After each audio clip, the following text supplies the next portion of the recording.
मोदी जी की बदौलत, ये बाबा साहब के संविधान की बदौलत हम बैठे हैं ना।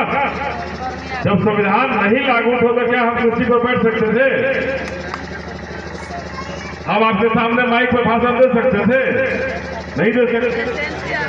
तो ये बाबा साहब का देन है कि आजादी के बाद उन्होंने एक ऐसा संविधान बनाया जो हमें दूसरों के जीवन से आजादी देकर हमें मुख्य धारा में शामिल कर दिया और हमारे लिए भी वो सारे दरवाजे खोल दिए जो बंद थे।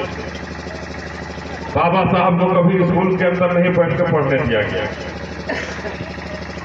कभी स्कूल के अंदर रहकर नहीं पढ़ने दिया गया बाबा साहब को हमारे, लेकिन बाबा साहब स्कूल के बाहर रह करके पढ़े और इतना पढ़े कि आज भी उनके डिग्रियों के बराबर कोई नहीं पहुंच पाया। उनके डिग्रियों के बराबर कोई मनुवादी और सावंतवादी का बेटा वहां नहीं कर पाया। ये हमारे बाबा साहब का, और वही बाबा साहब हमारे लिए, आपके लिए, माताओं और बहनों के लिए उन सारे दरवाजों को खोलकर और स्कूल का भी दरवाजा खोले कि जहां जाकर के हमारे बेटे और बेटियां भी पढ़ने लगे, हमारा भाई बहन भी पढ़ने लगे। नहीं तो हमें तो नहीं पढ़ने दिया जाता।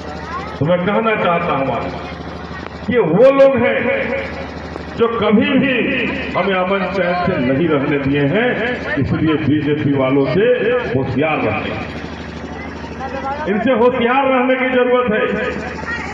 ये कभी भी राजद वाले हो और बीजेपी वाले हो, ये कभी भी हमें अमन चैन से नहीं बैठने।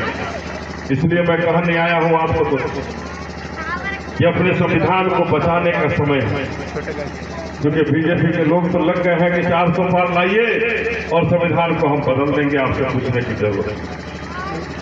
जिस दिन सांसद जिताए बाबा साहब का सुंदर संविधान खत्म हो जाएगा और उसी दिन ये आरएसएस का संविधान भारत में आएगा और फिर से हमें शुद्ध समाज बनाने के लिए बनेगा।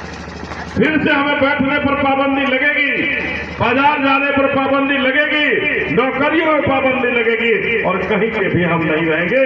जिस जगह से बाबा साहब ने अपने 4 बेटों की कुर्बानियां को देकर हमें आजाद किया है, फिर हम वहीं पहुंचे, अब फिर वहीं पहुंच जाएंगे।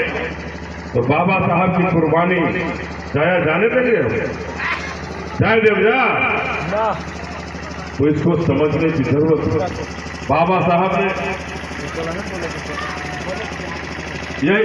यही वो संविधान है जिस संविधान को लिखकर बाबा साहब ने हम सबों को आजाद किया।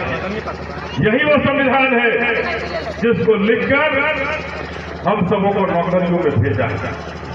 यही वो संविधान है जिसकी बदौलत आज माताएं और बहनें भी हमारे साथ कदम से कदम मिलाकर चल पा रहे हैं। यही वो संविधान है जिसकी बदौलत हमारे बच्चे और बच्चियां स्कूल जा पाए, कॉलेज जा पाए। तो मैं कहना चाहता, इन्होंने तो कहा है कि इस बार हम आएंगे सरकार में तो हम संविधान बदल देंगे।